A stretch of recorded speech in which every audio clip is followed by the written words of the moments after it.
তুই গরুটাকে ঠিক মতো খাবারটা দিয়েছিস তো? তোকে তো আবার একটা কাজ করতে বললে তুই সেই কাজটা ঠিক মতো করিসই না। আরে বৌদি, এটা তুমি কি বলছো? দেখছো না আমি সকালে উঠেই আগে গরুটাকে ঘাস খেতে দিয়ে দিয়েছি। সেটা তো আমি খুব ভালো মতনই দেখতে পাচ্ছি রে। সেটা আবার আমাকে তোকে আঙ্গুল দিয়ে দেখিয়ে দিতে হবে না। তা আমি বলছি কি, তোর কি এই সংসারে শুধুমাত্র ওই গরুটুকি ঘাস খাওয়ানোর দায়িত্ব? আর কি এই সংসারে তোর কোনো কাজকর্ম নেই? তোকে কিছু একটা কাজ করতে বললেই তুই তো নিজেকে মহারানী মনে করিস। যা যা, কলপারে অনেক নোংরা থালা বাসন পড়ে আছে, গিয়ে তাড়াতাড়ি পরিষ্কার কর। আমার তো শুধু ওই একটাই কাজ, তোর মতো তো নয়। চারদিকে শুধু কাজ আর কাজ। ঘরে তো আবার একটা বুড়িও পড়ে আছে অসুস্থ হয়ে, বুঝেছিস? বৌদি, তুমি মাকে কিভাবে বলতে পারো? তার এখন অনেক বয়স হয়েছে, তিনি একটু অসুস্থ হলে তুমি এত চিল্লাহাল্লা করো কেন? আমার মনে হয় কি, তোমরা কোনোদিনও বৃদ্ধ হবেই না, তোমরা কোনোদিনও অসুস্থ হবেই না। আর এমন তো নয় যে তুমি সারাটা দিন আমার মায়ের সেবা যত্ন করো। আমিও বাড়ির কাজকর্ম করি, তাই মার সম্বন্ধে কিছু বলার আগে একটু ভেবেচিন্তে কথা বলিও। ও আচ্ছা আচ্ছা, মায়ের কথা বলতেই গায়ে তোমার লেগে গেল বলা যায়। তা আমি বলি কি, তুই আর তোর মা মিলে যে গান্ডে পিণ্ডে গিলিস, ওই টাকাগুলো কিন্তু আমার স্বামীর পকেট থেকেই যাচ্ছে। আমার স্বামীকে আমি যদি একবার বলি না যে তোদের পিছনে 1 টাকাও আর খরচ না করতে, সে কিন্তু আর তোদের পিছনে 1 টাকাও খরচ করবে না। তাই আমার সংসারে থাকতে হলে আর 3 বেলা গান্ডে পিণ্ডে গিলতে হলে আমার কথা মতনই তোদের চলতে হবে। না হলে তোমাদের মামের পুটলা পুটলি বেঁধে এই বাড়ি থেকে তাড়িয়ে দেব, বুঝেছিস? বৌদি, তুমি কিন্তু এবার ভুলেই যাচ্ছ, এই বাড়িটা কিন্তু বাবা মরার আগে আমাদের 2 ভাই বোনের নামে সমান ভাগে ভাগ করে দিয়ে গিয়েছিলেন। তাই এই বাড়িতে তোমাদের যেমন অধিকার আছে, আমাদেরও ঠিক ততটাই অধিকার আছে।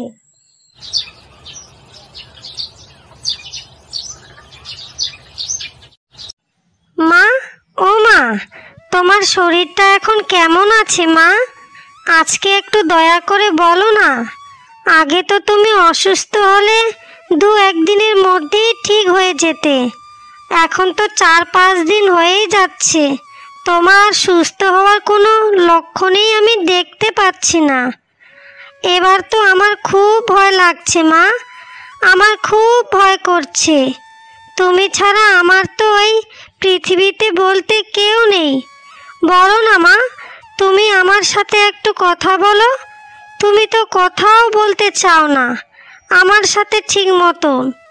দাদাকে তো আজকে সকালে বলেইছিলাম ডাক্তারবাবুকে একটু খবর দিতে, কিন্তু আমাদের কথা তো তিনি ভাবেনই না। তোকে কি আর বলবো রে মা, শরীরটা তো আমার খুবই যন্ত্রণাই হয়। আমার হঠাৎ করে কি যে হয়ে গেল আমি কিছুই বুঝতে পারছি না রে মা। আমার মনে হয় না যে আমি আর বাঁচব। তবে মৃত্যুর আগে এই একটাই আমার ইচ্ছে ছিল রে মা, তোকে যদি একটা ভালো ছেলের সাথে বিয়ে দিয়ে যেতে পারতাম, তাহলে মরে গেলেও খুব শান্তি পেতাম। মা, তুমি আর এরকম অলক্ষণে কথা বলিও না তো আমাকে। তুমি কেন মরবে মা? তোমাকে আমি ভালো ডাক্তারের কাছে চিকিৎসা করাবো। এই গ্রামে যত বড় বড় ডাক্তার আছে সবাইকে আমি দেখাবো। দয়া করে তুমি এরকম কথা আর কোনো দিনও মুখে আনবে না মা। আমি সরলা মাসির কাছে কিছু টাকা ধার চেয়েছি, তিনি বলেছেন টাকাটা আমাকে কালকে সকালবেলাই দেবেন। টাকাটা পেলেই তোমাকে ভালো একটা ডাক্তার দেখাবো মা। তুমি আর এরকম অলক্ষণে কথা বলার চেষ্টাও করিও না কোনো দিন, না হলে কিন্তু আমি খুব রেগে যাব, বুঝেছো মা? এসব কি আর তোকে আমাকে বলতে হবে রে মা, মৃত্যু হচ্ছে একটা চরম বাস্তবতা। মৃত্যুর কাছে একদিন সবাইকেই হার মানতে হবে, এটাই চরম সত্য। তবে আমার মনে অনেক কষ্ট রে মা। আমি জানি মা, তুমি কি নিয়ে এত ভাবো সব সময়। তোমার ছেলেকে নিয়েই তো ভাবো, তাই না? তোমার ছেলে তো তার বউয়ের কথায় সব সময় উঠে আর বসে, আমাদের দিকে একবার ফিরেও তাকায় না মা।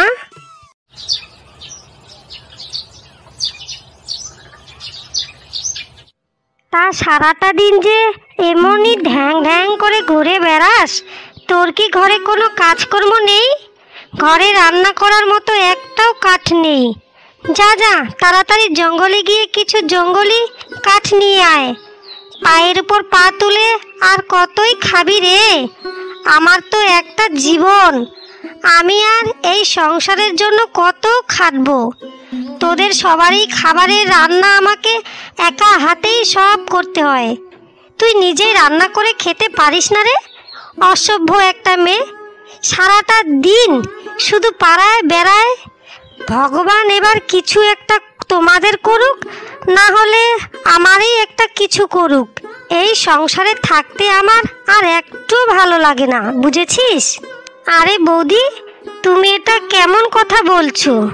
আমি তো তোমাকে সকালে বলেই গিয়েছিলাম যে আমি গরুর জন্য ঘাস কাটতে যাচ্ছি। এই মাত্রই ঘাসগুলো কেটে এনে গোয়াল ঘরে রেখে এলাম। কেন তুমি শুধুই আমাকে কথা শোনাও বলো তো? আমার সারাদিন কাজ করে এসে এসব কথা শুনতে ভালো লাগে না। ভালো করে একটু বললেই তো হয়ে যায় যে রান্নার কাঠ লাগবে, তুমি গিয়ে কাঠ নিয়ে এসো, তাহলেই তো হয়ে যায়। এরকম ব্যবহার করাটা কি আমার সাথে ঠিক হচ্ছে তোমার? তোমার যেমন শরীর আছে, আমারও তো তেমনই শরীরটা আছে। আমাকেও সারাটা দিন সংসারের কাজকর্ম করে ভাত খেতে হয়। ও আচ্ছা, এখন তোর কাছ থেকে কি আমাকে ব্যবহার শিখতে হবে? তুই কে রে? তুই কোনখানে রাজরানী? আর এত কথা না বাড়িয়ে তাড়াতাড়ি যা, কাঠগুলো বাড়িতে নিয়ে আয়, তারপর রান্না চাপাবো। এর আগে ঘরে কোনো রান্না বান্না হবে না, বুঝেছিস? আর শোন, ভেজা হোক বা শুকনো হোক, সবেই নিয়ে আনবি। ঠিক আছে বৌদি, আমি মাকে একবার দেখে এসে তবেই বেরোচ্ছি। ঘরে আছে এক বুড়ি শাশুড়ি, যে 1-2 দিন পরেই অসুস্থ হয়ে পড়ে। আর এক ননদ আছে, অলস অসভ্য মেয়ে, যে সারাটা দিন ঘরের একটা কাজও করতে চায় না। তাকে দিয়ে সব সময় বলে কয়ে কাজ করাতে হয়, কোথায় গিয়ে মরতে পারে না। আর এদের জ্বালায় মামের আমার একদমও সহ্য হচ্ছে না। আর কথা বলা যাবে না, বাড়িতে কতই না কাজ আছে আমার। যাই গিয়ে দেখি রান্নাঘরে কি আছে।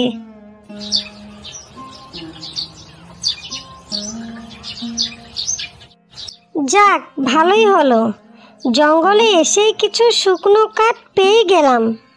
জঙ্গলের পথটাও তো আর বাড়ির থেকে কম দূরে নয়। এখানে একটু বসে থাকি, এখানে বেশ হাওয়াও বইছে। তারপর না হয় বাড়ির দিকে রওনা দেব।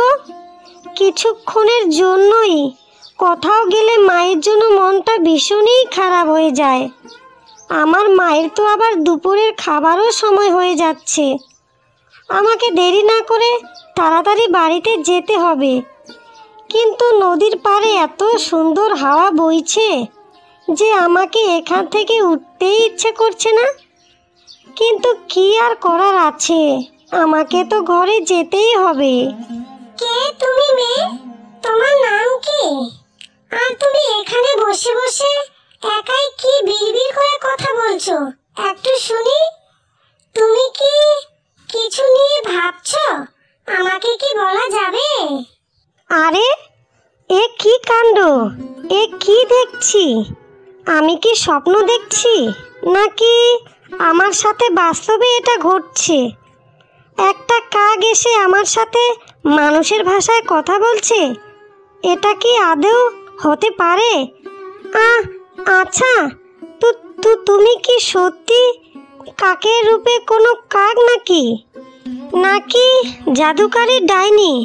তুমি সত্যি করে আমায় বলো তো, আমি তো এরকম কাক জীবনে প্রথম দেখলাম। আরে তুমি আমাকে ভয় পেও না, আমি সত্যি একটা কাক। আমি মানুষের ভাষায় কথা বলতে পারি, এটাই হচ্ছে আমার একটা অলৌকিক ক্ষমতা। তুমি এই নদীর পাড়ে বসে একাই কি বিড়বিড় করছিলে, আমাকে কি তুমি বলবে? আমি এই নদীর পাড়টাকে খুবই ভালোবাসি।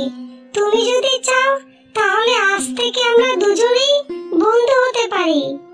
আমি এখানে শুকনো রান্নার কাঠ কুড়োতে এসেছি গো কাক। আমি এখানে আজকে থেকে প্রত্যেক দিনই আসব, ঠিক আছে কাক? আমি তো তোমার সাথে বন্ধুত্ব করতে রাজি আছি। শোনো কাক, আমি এখন প্রত্যেক দিন জঙ্গলে কাঠ কুড়োতে আসব।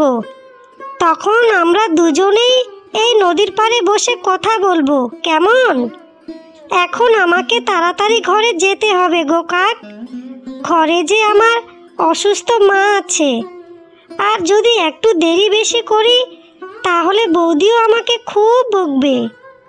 আহারে বাবা, তাহলে তো তুমি খুবই দুঃখী একটা মেয়ে।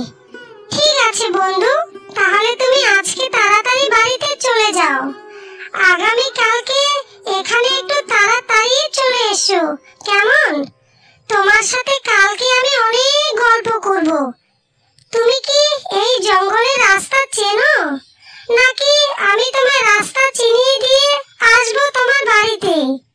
আরে না না বন্ধু, এই জঙ্গলের প্রত্যেকটা কোণা কোণায় আমার চেনা। আমি বাড়িতে একদমই যেতে পারবো। তোমায় আর কষ্ট করে আমাকে এগিয়ে দিতে হবে না। আমি তাহলে এখন গেলাম বন্ধু। তুমি সব সময় ভালো থেকো আর সাবধানে থেকো, কেমন? তুমিও সাবধানে থেকো, তোমার জন্য অনেক অনেক শুভ কামনা রইল।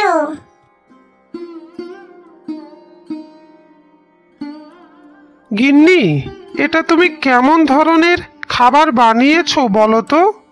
এখানে তো শুধু মাত্রই সাদা ভাত, তরকারিটা কোথায়? সারাটা দিন বাইরে রোদে বাতাসে কাজ করে এসে ঘরে এসেই আমার কি এটাই প্রাপ্ত? শুধু শুধু ভাত আমি কিভাবে খাবো শুনি? তুমি কি কিছু তরকারি রান্না করনি আজকে? হ্যাঁ, রান্না তো করেছি। তোমার মাথা দিয়ে ঘন্ট বানিয়েছি, ঘন্ট। তা ঘরে যদি শাকসবজি না থাকে তাহলে আমি কি রান্না করবোটা কি একটু শুনি? তুমি আর তোমার পরিবার সারাটা দিন শুধু গান্ডে পিন্ডে গিলেই যাচ্ছ। কোনো দিন আমাকে বলেছো যে ঘরে শাকসবজি আছে কি না? তুমি কি রান্না বান্না করবে আজ? আমি আমার জীবনে সব থেকে বড় ভুল করেছি এই সংসারে এসে আর তোমাকে বিয়ে করে।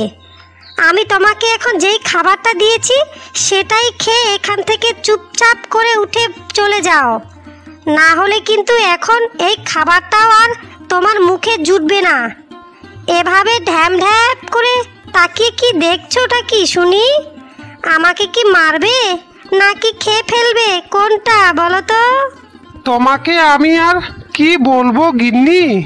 যা বলার তা তো তুমি বকবক করে বলেই যাচ্ছ। আমার আর রোজ রোজ বাড়িতে এসে ঝগড়া ঝামেলা একদমই ভালো লাগে না। আর 2-3 দিন পর পরেই মায়ের অসুস্থতা, আর আমার একদমই ভালোই লাগছে না এইসব। এবার আমি একটু শান্তি চাই, এই সংসার থেকে অনেক দূরে চলে যেতে চাই। আমার খাবার তুমিই খাও, আমি এই খাবার খাবো না। আমি যাচ্ছি আমার কাজে।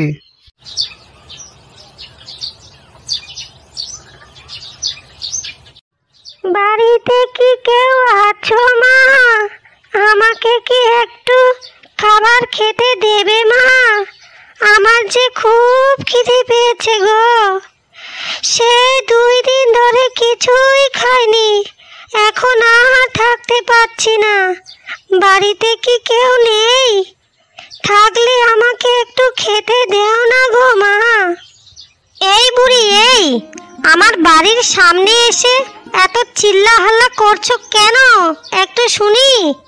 তোমার এই চিল্লা হুল্লাতে তো একটা মরা মানুষও জ্যান্ত হয়ে উঠবে দেখা যায়। আমার ঘরে একটাও খাবার নেই, তুমি বুঝেছো? যাও তো বাপু এখন এখান থেকে। যত সব ভিখারি শিকারি ঘরে এসে অশান্তি করছে, ঘরে একটু শান্তিতে থাকাও যাচ্ছে না আমার। এত চিল্লা হুল্লা বাড়িতে এসে কেউ করে? কি হলো আবার ঢ্যাপ ঢ্যাপ করে আমার দিকে কি তাকাচ্ছ? আমি কি বলছি শুনতে পাচ্ছ না? বললাম না এখান থেকে যাও।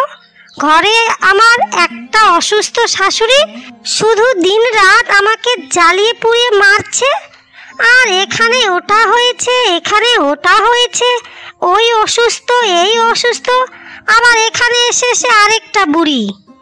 মারে ভালোভাবে তো এই কথাটা বলাই যেত যে ঘরে খাবার নেই। এভাবে অপমান করার খুবই দরকার ছিল। আর আমি তো তোর কাছে কোনো ভিক্ষেও চাইনি, আর পয়সাও চাইনি, শুধুমাত্র একটু খাবারেই তো চেয়েছিলাম। এতেই তুমি এত কথা শুনিয়ে দিলে মা। আচ্ছা ঠিক আছে, যদি ঘরে খাবার না থাকে তাহলে আমি চলে যাচ্ছি, আর তোমাদের বাড়িতে কোনো দিনও আসবো না আমি। হ্যাঁ হ্যাঁ যাও যাও, তোমাদের মতো কত বুড়িকে আমি দেখলাম। প্রথমে তো খাবার চাও, তারপর শুতে চাও, তারপর টাকাও চাও। এসব দেখে দেখেই তো আমি বড় হয়েছি। আর শোনো, আর আমার বাড়ির সামনে যেন তোমাকে আর কোনো দিনই না দেখি আমি, বুঝেছো?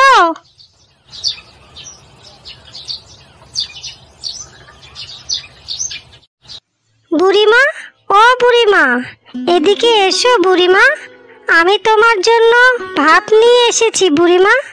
তুমি শুনতে পাচ্ছ আমার কথা বুড়িমা? এদিকে এসো। আরে কে তুমি বাপু বাচ্চা? আমাকে তুই বুড়িমা বুড়িমা বলে ডাকছিস? তা বল মা, কিসের জন্য তুই আমাকে এত ডাকছিলিস? আমি যতটুকু জানি তোকে তো আমি চিনি না রে মা। আরে বুড়িমা, তুমি আমাকে চিনবে কি করে বলো তো? তুমি যে কিছুক্ষণ আগে একটা বাড়িতে গিয়ে খাবার চাইছিলে, আমি ওই বাড়িরই মেয়ে। আসলে আমার মা খুব অসুস্থ তো, তাই আমি মায়ের পাশেই বসেছিলাম। তোমাদের সব কথাই আমি শুনতেও পেয়েছিলাম, তাই এখন আমি তোমার জন্য ভাত নিয়ে এসেছি। এই নাও বুড়িমা, আগে ভাতটা তুমি খাও, তারপর না হয় কথা হবে। ও আচ্ছা রে বাচ্চা, তাই তো আমি বলি। কিন্তু তোর চোখে জল কেন রে মা? তোর মা কি খুব অসুস্থ? তোর মাকে ভগবান ভালো রাখুক। তোর মা দেখবি খুব তাড়াতাড়ি সুস্থ হয়ে যাবে। তুই কত ভালো মনের মেয়ে রে মা। কিন্তু তোদের ঘরের ওই মহিলাটি আজকে আমাকে কতই অপমানটা না করলো। তুমি আমাকে আশীর্বাদ করো বুড়িমা আমার মায়ের জন্য। আমার মা ছাড়া যে আমাকে আর কেউ ভালোবাসে না।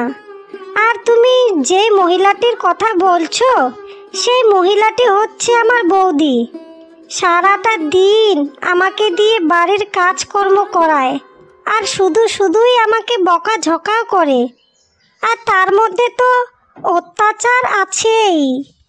মারে যে সয় সেই রয়, তুই শুধু সহ্য করতেই থাক। তুই একদিন দেখবি তোর ভালো দিন আসবেই আসবে। আমি স্পষ্ট দেখতে পাচ্ছি রে মা তোর ভালো কপালটা। খুব তাড়াতাড়ি তোর একটা ভালো ব্যবস্থাও হবে। তোর মতো ভালো মনের মানুষ যদি সবাই হতো, তাহলে না জানি আজকেই পৃথিবীটা কতই না সুন্দর হতো।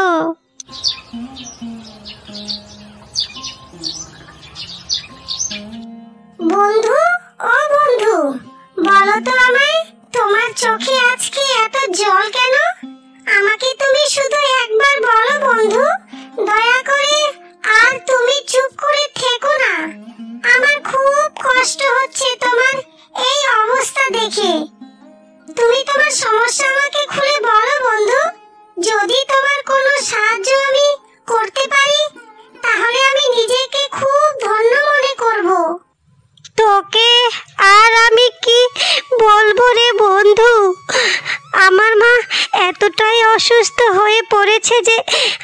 কোনো কথাই তার মুখ দিয়ে বেরোচ্ছে না।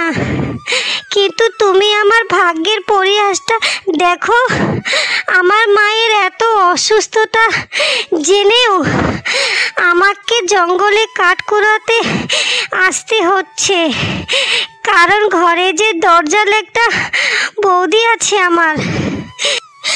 আমি এখন কি করব কিছুই বুঝতে পারছি না। আমার মায়ের যদি কিছু হয় আমি যে আর বাঁচবই না। ও, এই ব্যাপার। আমি তোমার সব সমস্যার সমাধান এখনই করে দিচ্ছি বন্ধু। এ এ এই যে তোমার হাতে আমি গুজে দিলাম এক অলৌকিক গাছের পাতা। এই পাতাটা তুমি তোমার বাড়িতে নিয়ে গিয়ে তোমার মায়ের গায়ে একটু স্পর্শ করো, তারপরে তুমি দেখতে পারবে আসল জাদু। আমি জানি না বন্ধু, তুমি এটা আমাকে কিসের পাতা দিলে, তবে এটাতে আমার মা যদি সুস্থ হয়ে যায় তোমাকে আমি সাথেই খবর পাঠাবো। আমি এখন বাড়িতে যাই বন্ধু, মায়ের যে শরীরটা খুবই খারাপ।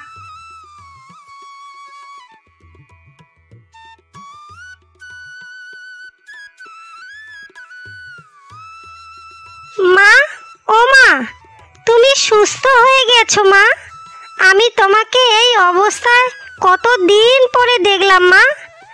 মা, আমি তো নিজের চোখকে বিশ্বাসই করতে পারছি না মা। ও মা, মা, তুমি এবার সুস্থ হয়ে গেছো মা? সব হয়েছে ওই আমার কাক বন্ধুর জন্যই। আমি এখনই যাই, কাক বন্ধুকে একটা ধন্যবাদ জানিয়েই আসি। মা রে, আমি এবার একদম সুস্থ হয়ে গেছি রে মা। তুই আমাকে গায়ে কি একটা লাগালি, সেটা লাগাতেই আমার সব অসুখ এক নিমিষেই গায়েব হয়ে গেল। যা যা মা, তোর বন্ধুর কাছে গিয়ে ধন্যবাদ জানিয়ে আয়, তাকে বলে আয়।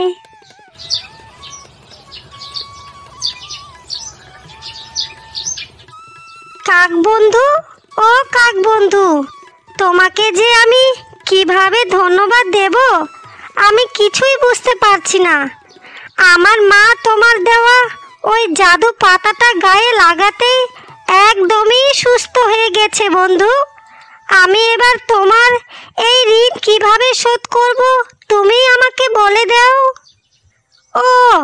ও মা, আপনি কে? আপনি তো আমার বন্ধু কাক ছিলেন, তাই না? আর আপনাকে তো দেখে আমার সাধারণ মানুষ মনে হচ্ছে না। আপনি কে, দয়া করে আমাকে একটু বলুন। বন্ধু, আমি হচ্ছি রূপনগর গ্রামের রাজকুমারের একমাত্র ছেলে মানিক কুমার। 3 মাস আগে আমি এই জঙ্গলে ঘুরতে এসেছিলাম, কিন্তু মনের ভুলবশত আমার পা লেগে এক সাধু বাবার ধ্যান ভঙ্গ হয়ে যায়। তারপরে ওই সাধু বাবার কাছে আমি অনেক ক্ষমাও চাই, কিন্তু তখন সাধু বাবা আমার কোনো কথাই শোনেননি। তিনি আমাকে তখনই অভিশাপ দেন যে আমি যেন কালো কুৎসিত একটা কাক হয়ে এই জঙ্গলেই ঘুরে বেড়াই। এতে আমার মন ভেঙে একেবারে চুরমার হয়ে যায়। কিন্তু তখনই আমি আবার সাধু বাবার কাছে অনেক আকুতি মিনতি করি। তারপর সাধু বাবা আমার এত আকুতি মিনতি করার পরে আমাকে বলে, তোর অভিশাপ তো আমি আর ফিরিয়ে নিতে পারবো না, কিন্তু তোর এই অভিশাপের মুক্তির উপায় একটা আমি বলে দিতে পারি। তুই যদি কোনোদিনও কোনো ভালো মনের মানুষের উপকার করতে পারিস, আর সে যদি তোকে মন থেকে ধন্যবাদ জানায়, সেই দিনে তুই মুক্তি পাবি। এখন আজকে তোমার জন্যই আমি মুক্তি পেলাম বন্ধু, তুমি আমাকে মুক্ত করেছো। তোমাকে প্রথম যেদিন আমি এই নদীর ধারে দেখেছিলাম, সেই দিনে আমি তোমাকে খুবই ভালোবেসে ফেলেছিলাম। কিন্তু বন্ধু, তুমি কি আমার রানী হবে?